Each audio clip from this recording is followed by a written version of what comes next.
Você está no canal Shaolin Japão, aqui é Márcio, falando com você mais uma vez. Olha, seja muito bem-vindo, se não for inscrito ainda se inscreva, deixe seu like ou seu dislike, tanto faz, mas curta até o final. Bom, gente, hoje no Tati Ribite eu vim apitar, acabei de gravar um vídeo quando eu tava vindo, não editei ainda, vou editar e vou soltar junto com esse daqui, que é o seguinte,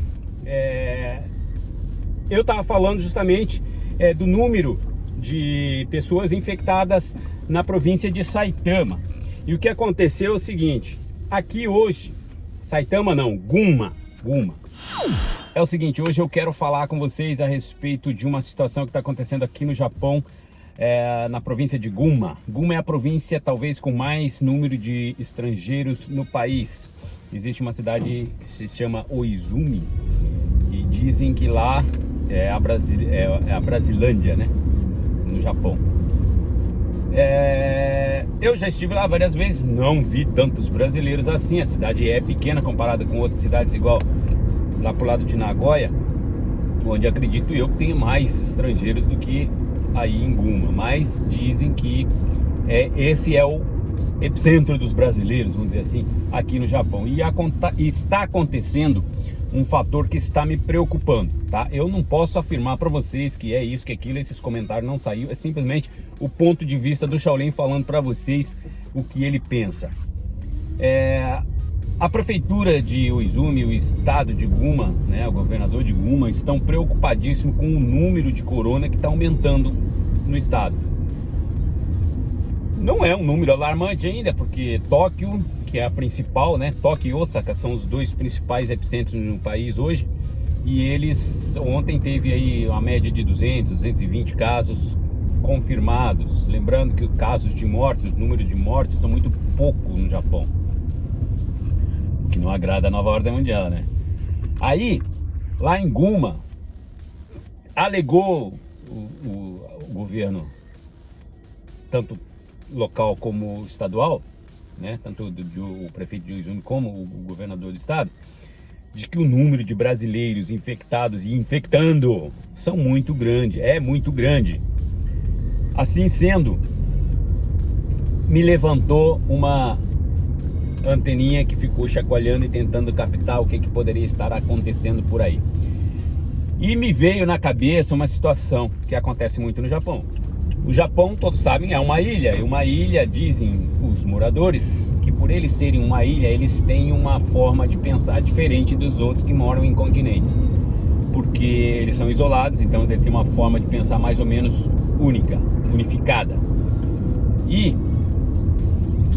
a gente tem aí que pôr na cabeça o seguinte. Quando houve alguns desastres grandes no país, a população brasileira, não vou nem falar de todo mundo, tá? Mas com certeza isso aconteceu com todos os estrangeiros.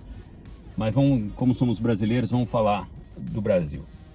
Houve no Brasil, entre a população, por exemplo, desde que eu estou no Japão, houve um grande terremoto, que foi o terremoto de Kobe. E esse terremoto acabou com grande parte das grandes cidades lá em Kobe. E o que a gente ouvia muito eram os brasileiros que não tinham acesso à zona de refúgio, que não tinham acesso aos recursos que o governo oferecia, como alimentação e água e higiene, como é oferecido para os japoneses. Tudo bem, eu até concordo. Primeiro, os japoneses, primeiro os seus, né? Você não vai abrir as portas da tua casa para pôr um monte de gente que você não conhece para dentro e oferecer a comida que pertence a teus filhos. Então, primeiro aos teus filhos, a tua família, e depois o que sobrar você compartilha com os outros. Eu acho isso até justo.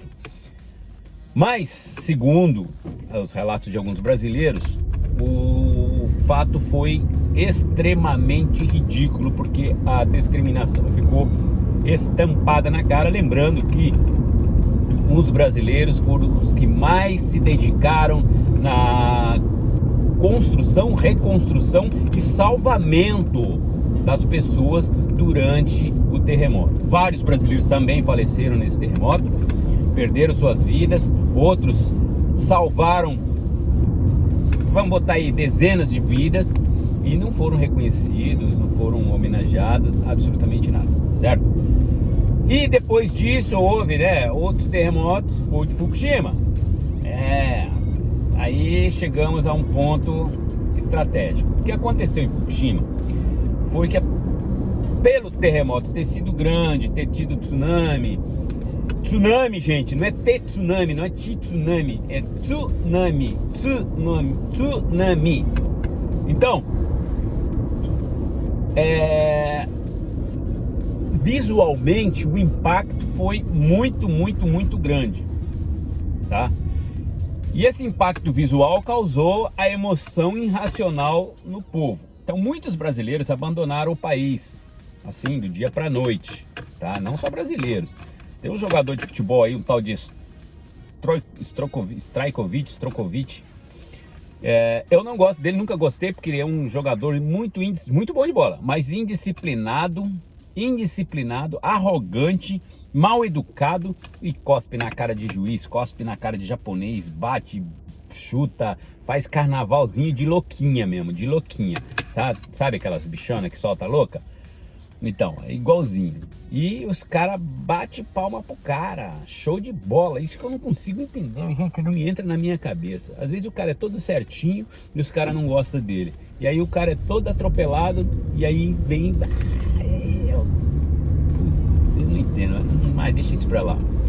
Aí, ele saiu, esse Strajkovic saiu gozando do Japão, rindo, e falou, tô indo embora, foda-se vocês aí, tipo assim, na televisão.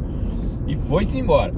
E nessa onda, muitos brasileiros também apavorados, com medo de morrer, abandonaram o barco. Inclusive, tem até a história de um rapaz que... eu nunca vi uma pessoa com tanto patuá na vida como aquele rapaz se enfeitou. E foi para o aeroporto, não conseguiu a voo. E assim que ele conseguiu o voo, parece que chegou no Brasil. Eu não sei se foi acidente de carro, se foi assalto. E infelizmente ele faleceu no Brasil. Por isso que eu digo, né? Não adianta você fugir da morte, porque a morte ela vai te perseguir onde quer que você esteja. Chegou a tua hora, não tem como burlar a morte. Então, para que se preocupar com ela, né? Aí, o que eu quero dizer para vocês é o seguinte. Estou enrolando e não falei ainda o que eu quero dizer, né? Então o que eu quero dizer é o seguinte. Aí nessa época, os brasileiros começaram a vazar. E os que tinham comprado casa, carro e coisas aqui no Japão, com dívidas aqui no Japão, simplesmente largaram tudo e foram embora. Então isso levanta o quê? A suspeita de que o povo brasileiro é um povo irresponsável e que não cumpre com as suas obrigações. E que são capazes de fazer qualquer coisa quando fica ruim a situação para eles. Então o que o governo propôs? O governo propôs dar 300 mil ienes para cada cidadão que tivesse visto permanente, que quisesse vender o seu visto e ir embora para o seu país. Depois de 5 anos eles poderiam retornar depois de passar por uma averiguação do governo japonês. Aí o que acontece? O cara vai, vende, foi embora. Os que foram, tem uns que não conseguiram voltar até hoje, tá? Aí resultado, mandaram embora, foram embora, beleza, tranquilo. O governador de Tóquio da época, um cara que eu não vou com a cara dele, não engulo ele abertamente falou que é um risco muito grande para a população japonesa manter os estrangeiros no país em época de caos. Porque o aumento da criminalidade devido à necessidade que esses indivíduos vão passar, claro, com certeza ele já está levando em consideração a discriminação que eles vão fazer primeiro, né? Então eles discriminam, não dá o apoio necessário, igual fizeram lá em Kobe, não deixa ir para os abrigos, não oferece situações de higiene nenhuma, não oferece os recursos que eles dão como comida e água. E aí, claro que vai aumentar o roubo, o cara vai ter que se virar de qualquer jeito. Então, com medo de que houvesse aí uma réplica do terremoto, eles criaram a ideia aí de vamos dar os 300 mil ienes e vamos mandar essa galera ralar peito. Beleza, foi o que foi feito. Então vocês vê como é que funciona a cabeça do japonês. Ela é isso e não vai mudar. Se o número brasileiro geralmente não usa máscara, ele não, é clássico. Eu mesmo outro dia entrei no restaurante sem máscara. Eu tava com a máscara dentro do carro, mas pensei, pô, ninguém come de máscara. Mas o cara fez eu voltar no carro pegar a máscara. Ainda falei para ele, ô tio, mas ninguém come de máscara. Aí ele falou assim, eu sei, mas é que é norma, tá, tudo bem, vou lá, pego a máscara, ponho a máscara e volto pro restaurante. Já perdi até o apetite, mas de boa, não vou fazer escândalo, não vou fazer carnaval, não vou fazer coisas que vão fazer com que eu perca a razão. A nova ordem mundial já nos impôs o novo normal e esse é o que temos que aceitar agora e ponto final. Aí, o que acontece? Se os brasileiros começarem a terem aí uma proliferação muito grande do vírus, pode acontecer, não estou dizendo que vai acontecer, tá, gente? Pode acontecer deles mandarem os brasileiros se retirarem do país novamente. Sem contar que pode acontecer de que as empresas passem a demitir os brasileiros, passem a não contratar mais brasileiros devido à falta de organização e prevenção, né? Falta de capacidade de prevenção do coronavírus, né? Então, uma coisa puxa a outra, nada fica de graça e sem sentido. Eu tenho observado o Japão desde que eu chego aqui, porque é o que eu gosto de fazer, já tenho falado aí, é o que eu gosto de fazer, observar as pessoas, as atitudes, a função, como é que funciona, como é que eles trabalham, como é que eles pensam. E isso realmente me preocupou, porque se realmente continuar aumentando o número, pode isso espirrar aí em todos os brasileiros que estão no país, talvez até os latinos, vamos dizer assim, porque América Central e América Latina também ainda estão meio que no caos, né? E ainda com a Argentina agora fazendo essas manifestações aí contra o governo, é necessário, né? Não deu certo, chuta o pau da barraca e vamos pro outro. Mas durante uma crise como essa que estamos vivendo no planeta hoje, fica muito complicado mesmo. Então, olha, para você que vive no Japão, eu peço encarecidamente, não pense só em você, não pense que eu sou forte pra cacete, comigo nada acontece, porque é justamente com você que vai acontecer. Ser forte, ótimo, parabéns pra você, mas, como dizem, né, ninguém tem peito de aço. Então, vamos manter o padrão, né? Já que eles criaram esse padrão pra gente, vamos manter esse padrão. Lavar a mão, vamos encher a cara de álcool.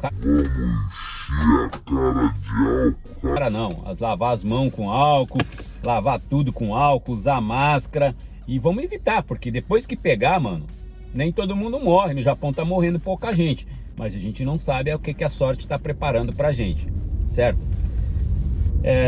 Volto a falar, no Japão morre pouca gente, no Brasil tá morrendo um absurdo de gente, deve continuar morrendo esse absurdo de gente no Brasil, até que eles encontrem uma maneira de tentar controlar e o povo de tentar entender que não é apenas usar a máscara, existem vários fatores que colaboram com que a infecção não seja transmitida, né? A transmissão do vírus não seja transmitida assim de forma aleatória tá me faltando palavra hoje tá foda. Mas, por exemplo, não adianta você usar máscara, ficar pondo a mão toda hora na máscara, coçar o nariz, tossir, pega nas coisas, vai contaminando tudo. Então, contaminação, né? Para você evitar a contaminação desnecessária. Então, existem vários fatores. Não é só usar a máscara. E o Japão tem essa cultura. Ele adquiriu essa cultura, o que não acontece no Brasil e que não tem o brasileiro já de berço. Então, talvez por isso que em Guma esteja acontecendo esse tipo de situação. Mas é necessário que você participe, pelo menos se você não consegue fazer todo o script que está escrito, né? Cumprir com todas as normas que estão escritas no Taisaku, né? Que é a prevenção. Se você não consegue fazer isso, cumprir com tudo isso, pelo menos faça o básico, que é usar a máscara e passar o álcool gel, certo? E o resto a gente vai deixando aí para ver o que acontece com o passar dos tempos. Mas cumpra, faça a sua parte para que depois não tenha do que reclamar, porque se continuar assim, o risco do país tomar uma atitude drástica contra os estrangeiros, principalmente os brasileiros, é grande. Você que vive no Japão aí há bastante tempo deve ter consciência de que o que eu estou falando não é besteira. Então, para que você não se prejudique e não prejudique os demais, então tome cuidado. Isso que eu peço para vocês encarecidamente hoje. Falou? Bom, gente, hoje no Tati Rebite eu vim apitar. Acabei de gravar um vídeo quando eu tava vindo, não editei ainda. Vou editar e vou soltar junto com esse daqui. Que é o seguinte, eu tava falando justamente do número de pessoas infectadas na província de Saitama. E o que aconteceu é o seguinte, aqui hoje, Saitama não, Gunma. E aqui hoje nós temos a confirmação de que o governador da província afirmou que mais de 70% dos casos de coronavírus no estado de Gunma é de brasileiros. Então é o que eu digo para vocês, é fácil eles arrumarem uma desculpa agora para fazer com que os brasileiros saiam do país, tá? A gente sabe que o Brasil está com esses números espetaculares aí, mostrando na mídia no mundo inteiro, toda hora. E isso não é nada bom. E o japonês tem a mania de dizer que, né, se lá tá, aqui o brasileiro aqui também tá, né? São raros, eles já têm medo. Vários brasileiros já ficam peraí, chega perto não. Mas, esse problema que está acontecendo aí de ter lá em Gunma esse número, pode sim, tá, gente? É só uma opinião minha, né? Não tô falando que vai ser, que vai acontecer, mas é bom ficar de olho na situação daqui para frente, porque pode acontecer deles arrumarem uma desculpa, um pretexto aí para começar a mandar os brasileiros embora, como eles fizeram lá no terremoto de Fukushima. É claro que, né? Como vocês sabem, estamos vivendo um novo normal, onde eles inventam leis e mais leis, né? Que terminam só complicando a vida de todo mundo, que todo mundo sabe, né? Inventaram aí o negócio do decreto, né? No Brasil lá, vocês viram, o embargador não quer usar máscara. E ainda quer desacatar a autoridade, que no caso ele achou inferior a ele, né? Que é o policial, quis fazer o cara de otário, né? E não pega nada. O rapaz lá da Organização Mundial da Saúde não usa máscara, eu nunca vi ele de máscara, tá? Posso estar louco, pode ter que acontecer que ele apareceu em algum lugar que eu não tenha percebido, mas eu nunca vi ele de máscara. E hoje em dia se briga, né? Uma pessoa briga com a outra, afronta, quebra, ou porque o cara tá sem máscara e aí ele mesmo corre risco, que é um sem noção, e vai e põe a mão na pessoa. Se a pessoa tá sem máscara e ela tá contaminada, tá querendo contaminar os outros, faz igual no Japão. Já manda a polícia, mas ninguém chega perto, manda com aqueles bastão para segurar de longe, né? E manda já o pessoal com vestimenta própria para antibacteriana para poder abordar a pessoa, e não simplesmente vai lá, o cara tá sem máscara, vou lá, eu com máscara, e põe a mão na pessoa, agarra a pessoa, puxa a pessoa, tenho contato com a pessoa. Quer dizer, tudo uma loucura absurda, né? Tudo sem noção mesmo, né? Sem noção mesmo. E eu fico me perguntando até onde que os caras acham que é esperto, que é inteligente. Mas o que é tudo isso? Tudo isso nada mais é do que o tal do novo normal que a gente tem que conviver com ele, né? A gente tem que conviver com ele. Então, se eu tô sem máscara, posso ser abordado, posso ser espancado, posso ser maltratado, posso ser preso em alguns lugares. Mas esse navegador tá me enchendo o saco. E também tem a questão de que eu posso correr o risco de estar sem máscara e eu me irritar com alguém, que é o que está acontecendo muito agora no Brasil, né? Aconteceu com o rapaz em Campinas lá. Quebrar, achar que tem mais direito que os outros, que não sei o que, xingar, e pô, todo mundo tá desesperado, não sabe o que fazer. E eu volto a falar, pelo sim, pelo não, usa máscara, caralho, né? Não vai matar usar máscara, ninguém morre por usar máscara. Eu acho interessante ficar de olho nessa situação aí, que agora o novo normal ele pode trazer qualquer pretexto, eles podem se agarrar a qualquer coisa para fazer qualquer coisa no mundo. E falando aqui, eu e os meus devaneios, em determinada noite de frio, eu pensava, as fronteiras do mundo estão fechadas. Porém, cada país, isso foi com o coronavírus, tá? Mas eu já tinha pensado isso antes, tá? Que quando fosse realmente ter a grande guerra, o grande checkmate, eles provavelmente não vão aceitar pessoas de outros países em seu país. É claro que você vai dizer, mas você tá louco, né? Por exemplo, no Brasil, como é que tu vai fazer isso?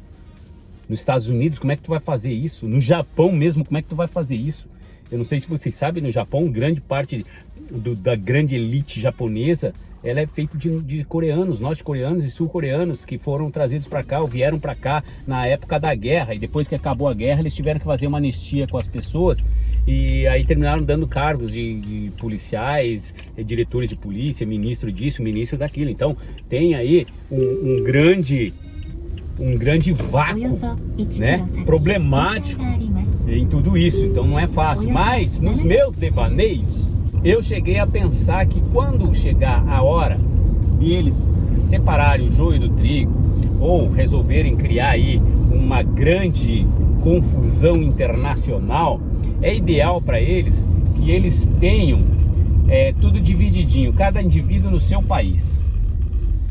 E pelo andar da carruagem com o coronavírus, quando aconteceu o coronavírus e fecharam as fronteiras, eu falei, pronto, tá chegando perto, essa bola bateu na trave, porque fica fácil depois disso você alegar, não, a gente não recebe mais estrangeiro, quem for estrangeiro, porque vocês lembram, né? Quem estava no navio lá em Yokohama, já veio o chinês lá, para começar, foi lá na China, né?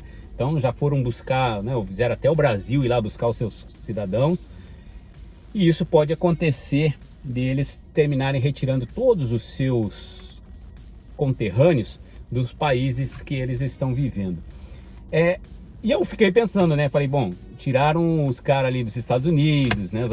Levaram os americanos para os Estados Unidos, tiraram do navio. É interessante isso daí, né? De repente eles começam a fazer uma distribuição de pessoas, né? Trazendo, selecionando as pessoas. Não, se você tá no país, tem que voltar pro seu país, que é melhor, lá é mais seguro, né? E aí eles vão arrumar desculpa, eles vão arrumar pretexto de todo lado para fazer essa separação. E acredito eu que é muito interessante isso até, né? Então, por exemplo, se no Japão agora começa aí uma crise, né? Uma crise dessa de falar que os brasileiros estão com problema com o corona no Brasil, não conseguem controlar porque são indisciplinados. E que eles usam esse pretexto para poder separar. Então, como o brasileiro é indisciplinado, eles começam com o brasileiro, né? O segundo, terceiro maior país agora, né? Em número de contaminados e número de mortes. A Índia passou o Brasil e eu achando que o Brasil ia ser campeão mundial, né? Então ainda estamos numa melhorzinha ainda, vai. Então ficamos em terceiro lugar. E aí eu falo para vocês, eles podem muito bem, porque o japonês ele precisa do brasileiro, mas ele odeia, quer dizer, ele ama o Brasil, o verde e amarelo, o brasileiro, o samba, a língua, a comida, ele ama o povo que ama, que não sei o que é amoroso, que é mais caliente que o japonês. Porém, aqui no Japão, quando você põe a galera no mano a mano mesmo, brazucas e japas, a conversa é outra, tá? Só para quem tá aqui mesmo, que sabe o que eu falei. Na verdade, se você perguntar para muitos japoneses, para muitos brasileiros que estão no Japão, qual que é o único problema do Japão, eles vão falar os japoneses, né? Então, isso pode abrir as porteiras aí para ter uma limpa, né, dos brasileiros que existem no Japão hoje. Então, mais de 70% do estado de Guma, dos contaminados, são brazucas. E fiquei sabendo também que no estado onde eu moro, bem próximo da onde eu moro, aliás, numa cidade que eu trabalho, que é Atsugi e Aikawa e Sagamihara, as três cidades pertinho uma da outra ali, um grande número de bolivianos e brasileiros contaminados, tá? Então, tem que prestar atenção, mano. E eu tô de olho nos peruanos aí, que faz festa a rodo, mano. Eu nunca vi fazer tanta festa. Toda hora tem uma festa. E os caras vai chapou o coco, você sabe que não tem distanciamento social, não tem máscara, não tem coronavírus, não tem porra nenhuma, né? Só alegria. Então, esse tipo de situação só faz piorar a situação geral dos estrangeiros no país. Esse mesmo de Aikawa foi um caso de uma família boliviana que resolveu fazer uma festa, e nessa festa apareceu um indivíduo contaminado desses assintomáticos que terminou contaminando, foi todo mundo, e a festa não era pequena e a coisa foi grande. Tem uma fábrica também em Aikawa que faz autopeças, uma fábrica muito grande, teve que parar 2 linhas lá devido ao coronavírus, porque alguns brasileiros que trabalharam lá, ou um brasileiro que trabalha lá, foi identificado com coronavírus. É interessante dizer que eu não sei afirmar por que não parou a firma inteira, né? Porque se você vai falar, não, só aquele setor, mas aquela pessoa, ela vai para o refeitório, ela vai para o banheiro, ela vai para outros lugares. Então, se ela correu o risco de contaminar o setor dela, ela pode ter contaminado a fábrica inteira. É claro que, como eu digo para vocês, é um vírus gripal, é uma gripe. Ela não transmite assim, a torta e direito, né? Precisa de vários fatores, né? Então, se a pessoa, mesmo que ela estiver conversando com você, se ela estiver aí a mais de 2 metros de você, não tem perigo nenhum, mesmo estando sem máscara. A menos que você esteja num elevador fechado, e a pessoa espirrando para todo lado, tossindo para todo lado, aí concordo, você corre um risco. Mas em algum ambiente aberto, conversando com uma pessoa, até mesmo tocando na pessoa, se você Ó, tô desinfectando agora, porque eu acabei de sair do jogo e não desinfectei. E como eu não desinfectei, então eu vou ter que desinfectar tudo agora, tá? Vou ter aqui até o volante. Então, se você se desinfectar, não tem problema, certo? Mesmo que você toque na pessoa contaminada. Agora, eu não sei porque que eles fazem aí um alarde tão grande. Eu fico até com receio de falar, né? Porque eu falei tanto que esse vírus aí pra mim era mais conversa fiada do que outra coisa. E o meu amigo Marcelão lá falou que pegou, deu uma melhorada, depois falou que piorou de novo, e aí nunca mais entrou em contato comigo lá aqui no canal do YouTube. E eu realmente estou muito preocupado com ele. Se alguém souber aí, Marcelo Ribeiro, souber dele aí, manda notícia para mim. Mas é difícil falar, mas você sabe que a mente do ser humano, ela é uma força, chega a ser inacreditável, né? O próprio Jesus falou que se você, quem tem fé, né, se falar para a montanha, atire-se no mar, ela vai e se atira. Mas é interessante lembrar que eu não quero forçar ninguém a fazer isso, tá?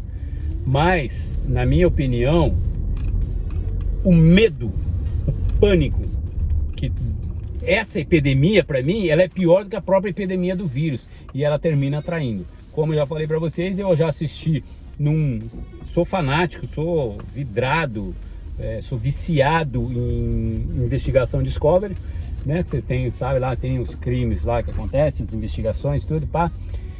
E eu sou viciado nisso, e eu lembro de ter assistido um caso que uma mulher, um estuprador em série, depois ele se tornou um assassino em série, matou uma pessoa, matou outra, foi pro jornal, saiu na televisão, no jornal, a mulher escutou e enfiou na cabeça que o cara ia pegar ela. E adivinha? Ela tinha tanto medo que o cara pegasse ela, porque ela tinha certeza que o cara ia pegar ela. Pegou. Só que a desgraçada teve, desculpa falar desgraçada, porque eu falo desgraçada porque vai ter medo e vai separar raio de coisa ruim assim na cara do caralho, né?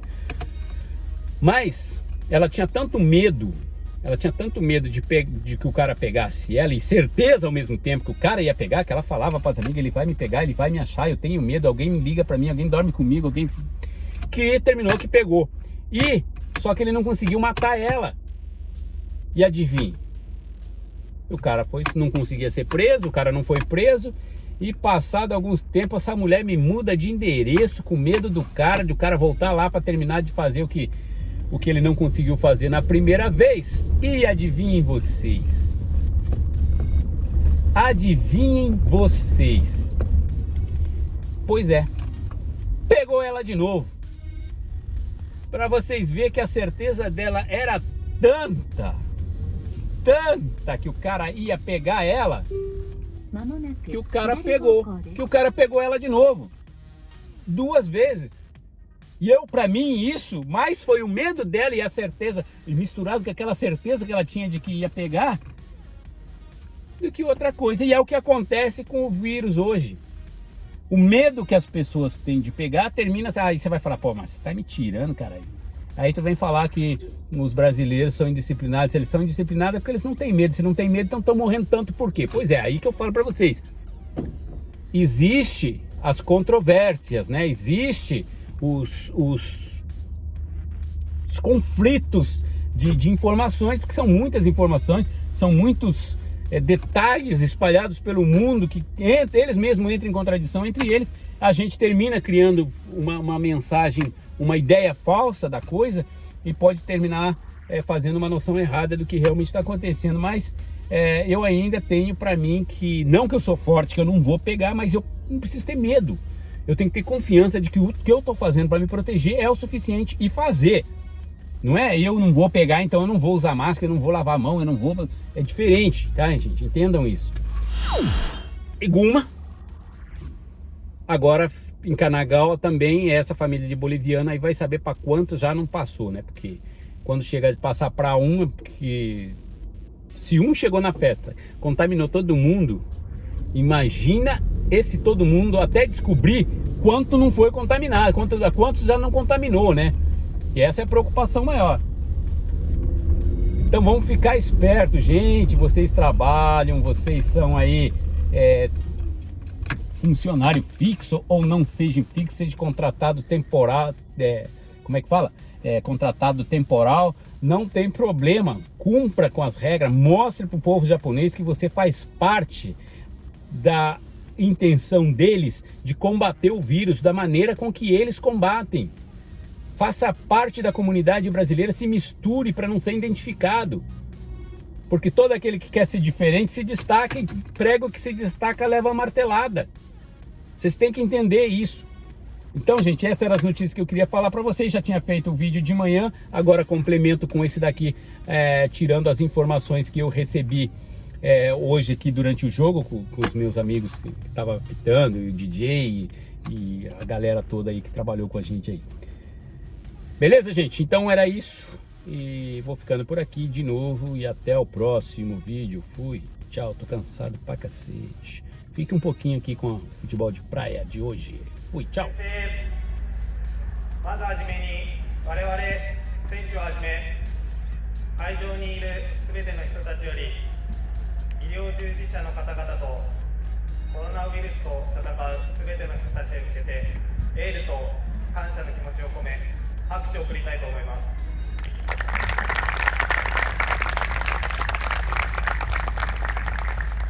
そしていつも支えてくださっているスポンサーの皆様、サポーター、スタッフ、家族、友人のためにも最高のプレーを見せ、フェアプレーで全力で戦うことを誓います。令和2年9月19日、東京ベイジー1月8日、ハワイエンで。川選手、ありがとうございました。PK 戦となります。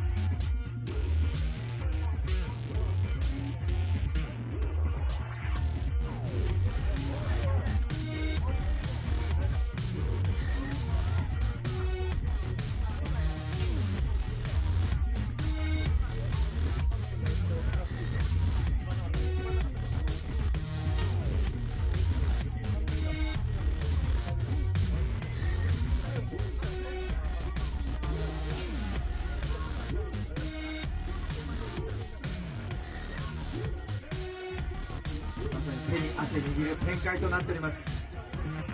第2回8時ビーチカップ第1日目最終試合、東京レク対アマンチ大阪、4対4、第3ピリオド終わりまして4対4、引き分けだと思いきや引き分けはございません。3分の延長に突入です。3分延長戦となります。どれも決まらない場合が PK 戦ということで、今もうわけわかんないアドレナリンが僕にも出てきます。そうですね、最後の最後でバスケでいうブザービートのようなゴールで同点に追いつき、さあ3分の延長戦でどちらが勝つのか。本当に最後の最後までわからないということが、わからないですね。はい、現実となった試合になりますが、人生と一緒じゃないでしょうかね。本当ですね、深いですね。深いです。最後の試合から学びましょう。諦めない心、スポーツマンシップにのっとったお互いのこのチームのガチバトル。それでは間もなく3分の延長戦がスタートということになります。本日の最終試合、アバンテ大阪対東京力力ビーチサッカー4回の引き分けとなっておりますので、3分間の延長戦に突入となります。3分間の延長戦に突入となります。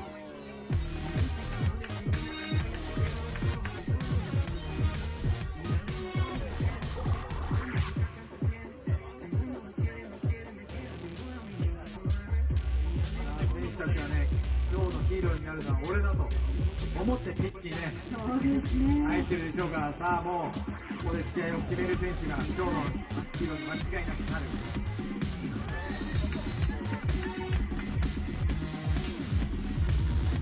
さあ、延長戦がスタートしました。3分間の延長戦に突入ということで、4対4の引き分けからの延長戦突入となります。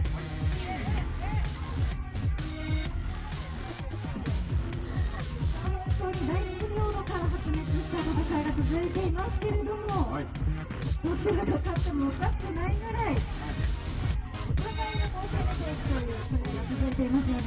はい、守りは入らずも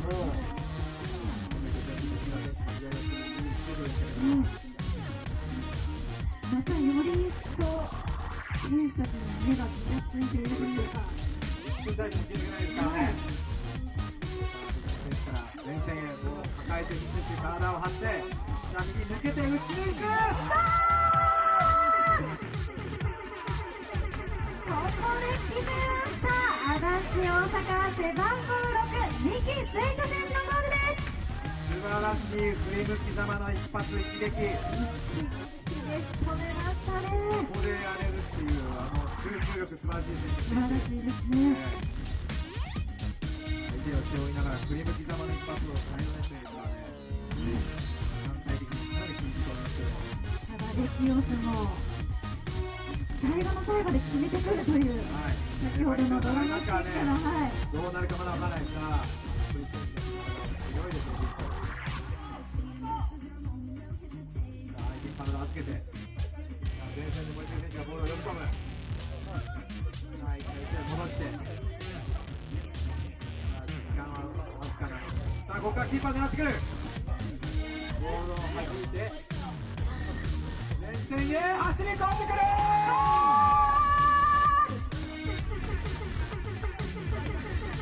ただいまのゴールはアバンテ大阪背番号11、三浦貴選手です。さあ残り半分、残り1分30秒というところで、ここで1点追加してきました。アバンチはさすがアバンチ大阪関西の強豪、素晴らしい集中力、連勝になってね、ギアが1個上がってるんじゃないかっていう。ありましたね。さあそして三木選手、大き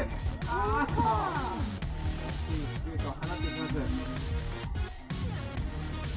本当に東京力士も最後の最後まで粘りを見せてきますので、そうですね。わからないですね。ついてますよ。走り込む、ボールを呼び込む。ワンプレーでキーパーからでも入りますから、シュートが。さあ残り1分を切りました。さあ残り1分。中川選手グループボールに反応。落ち着いている。さあ後ろでフリーになった。一点シュート。ここはナイスゴールで相澤選手。見事にセーブ。さあしかしここはさらにここは残り30秒となるところ。このピッチャーがさあ連続ゴール。またドラマが生まれるか。さあ、宮選手、前線でボールをカット。さあ、これは大チャンス。ボールをリフティングしてシュート。